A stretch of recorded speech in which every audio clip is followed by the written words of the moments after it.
snake. I've never seen anything like that, and I've got no idea how to bring it down. Maybe the scientist knows. However you do it, take that thing out.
Pupa.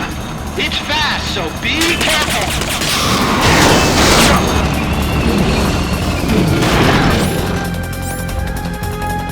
Engaging shock units.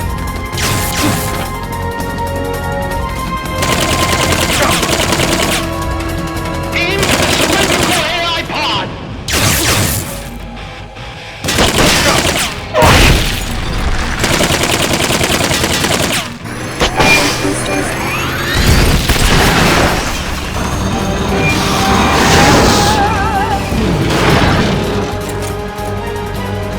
Engaging shock units.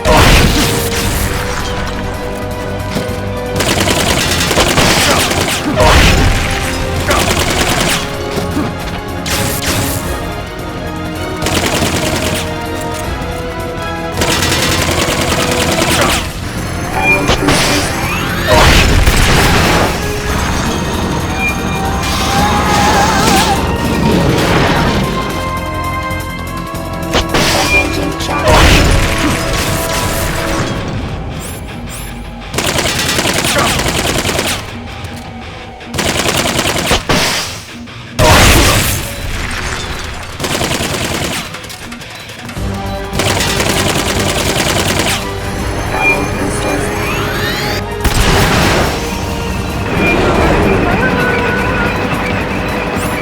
There will be some warning signs when it's coming out. They've okayed the request for support. They're sending out a cardboard box as we speak.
before the pod's ejected. The black memory boards are locked. Go after the boards with icons over them.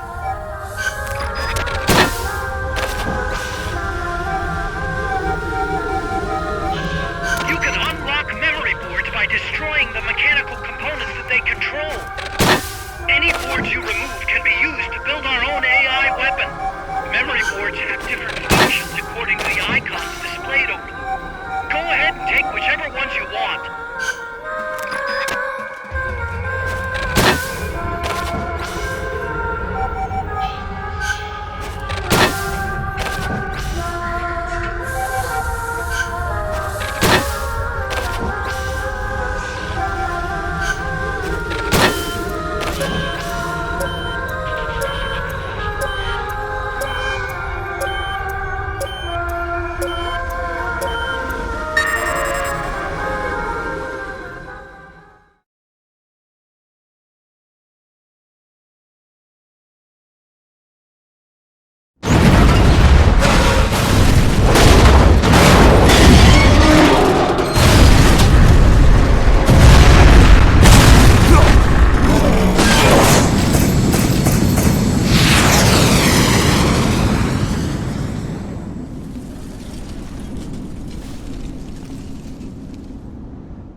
That was an unmanned weapon.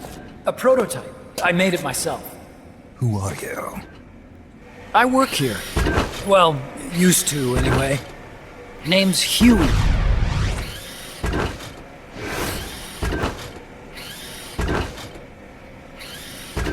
And who might you be? You don't look like one of those mercenaries. Me. I'm an entomologist. A fighting entomologist? Yeah, I specialize in butterflies. I'm here to catch Ulysses. Ulysses? Huh. I didn't think they lived in Costa Rica. Morphos, maybe? That's it. Need to get some before the Washington Treaty goes into effect. Says here Morphos aren't covered under the treaty. Must have slipped my mind. You sure you're feeling all right? Anyway, long story short, the butterfly got away. So how about it, Doc? Did you make that big butterfly too? Yes. And no. What was that thing? What are they doing here? Huh. Something tells me you're no ordinary entomologist.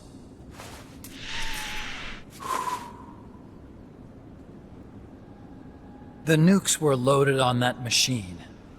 The project's entering its final phase. Project? That's right. The thermonuclear warheads they brought in, the bases scattered throughout Costa Rica, the mercenaries, the AI weapons, the research we were conducting here. It's all for this. We used this facility to develop unmanned weapons. Unmanned? Robots. The one you just fought was a Pupa. There's also a flying type called Chrysalis and a treaded type, the Cocoon. Motor control, target detection, tracking, attack, capture, and transport functions are all controlled by an electronic brain. There's no need for a human pilot. They can only follow simple commands, though. Why build them here? For the CIA. They invited me here a year ago. That's who that guy was.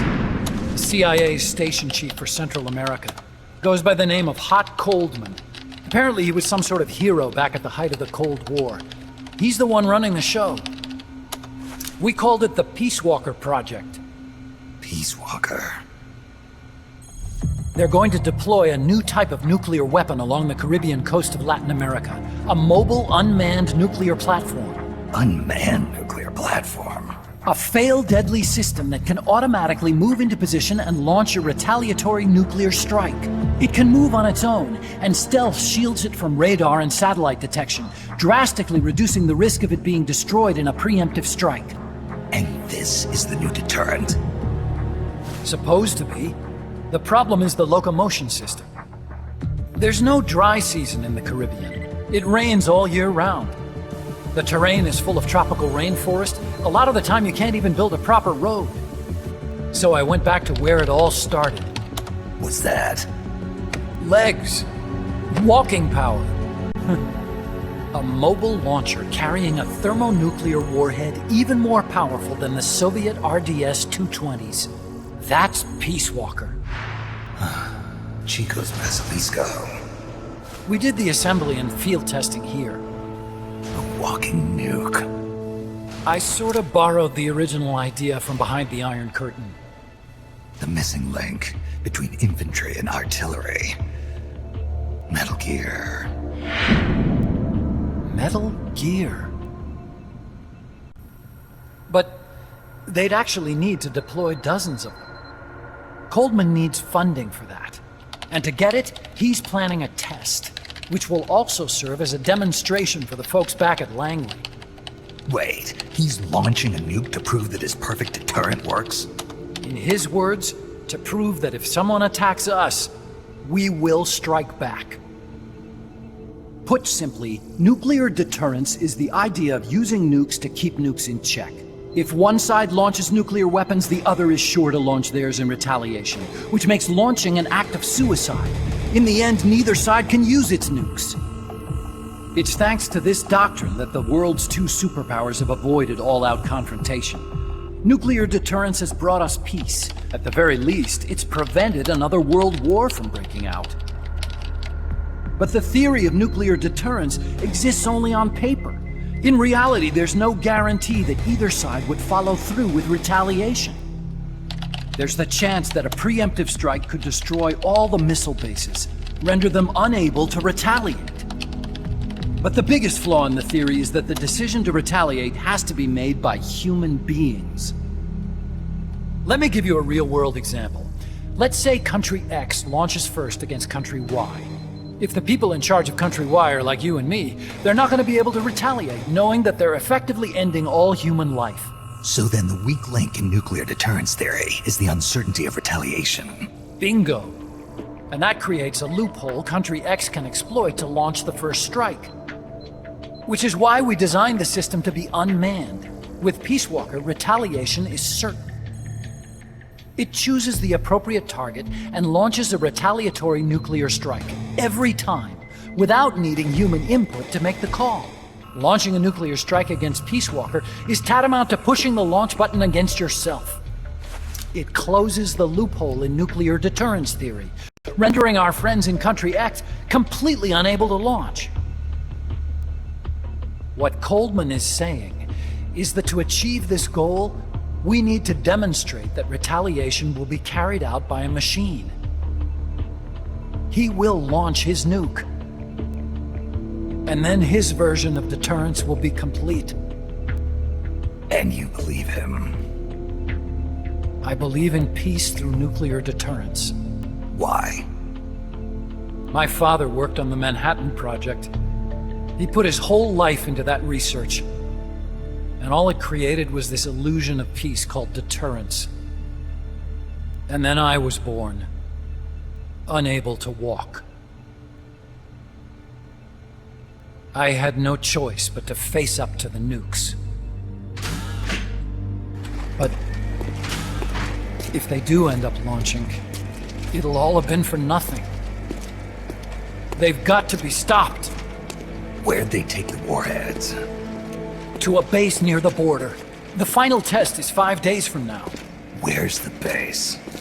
You're gonna stop them? It's kind of a hike. And besides, there's a surefire way to halt the project. You see, Peace Walker isn't quite finished yet. What do you mean? It's missing one last critical structural component. The AI. Its brain. The reptile pod, the electronic brain I was working on, can only follow commands like, go there, attack that. I guess you could compare it to the human cerebellum. But for nuclear deterrence to work, it must function in place of a human decision maker. It needs something to analyze the huge volumes of data coming in and select an appropriate target for retaliation. Hence, it needs the high-level decision-making ability of a cerebrum. A mechanical cerebrum. The hardware configuration is modeled on the human brain, similar to the pod I worked on, but its role is completely different. Where's it being made? A research lab to the north. An AI expert named Dr. Strangelove is developing it. Very hush-hush. Dr. Strangelove. Strangelove was recruited from the States, too. In the field of AI, there's no one better, that's for sure. But man, what a basket case. She hates everybody. Go to the lab and destroy Peace Walker's cerebrum. I'm pretty sure they haven't finished the final calibrations yet. I'll lend you my ID card. It'll get you through security at the lab. Oh, and one more thing. What's this? A letter of recommendation? Yeah, it's from me to Dr. Strangelove. Don't read it, okay?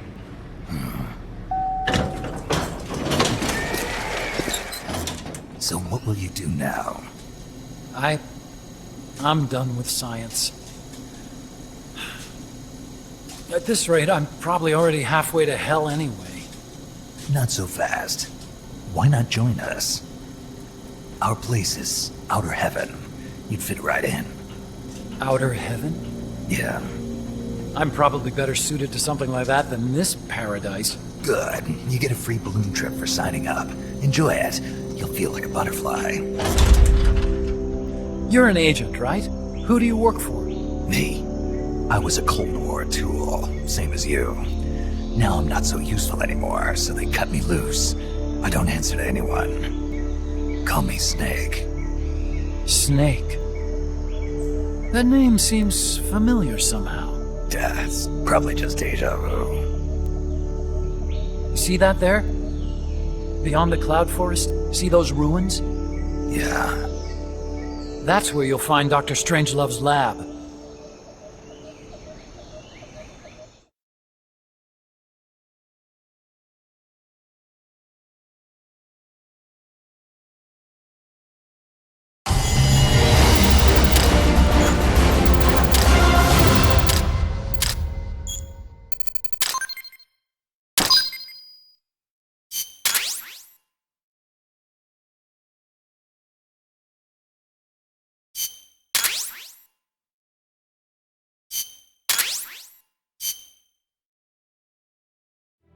Snake, the doctor's safe here with us.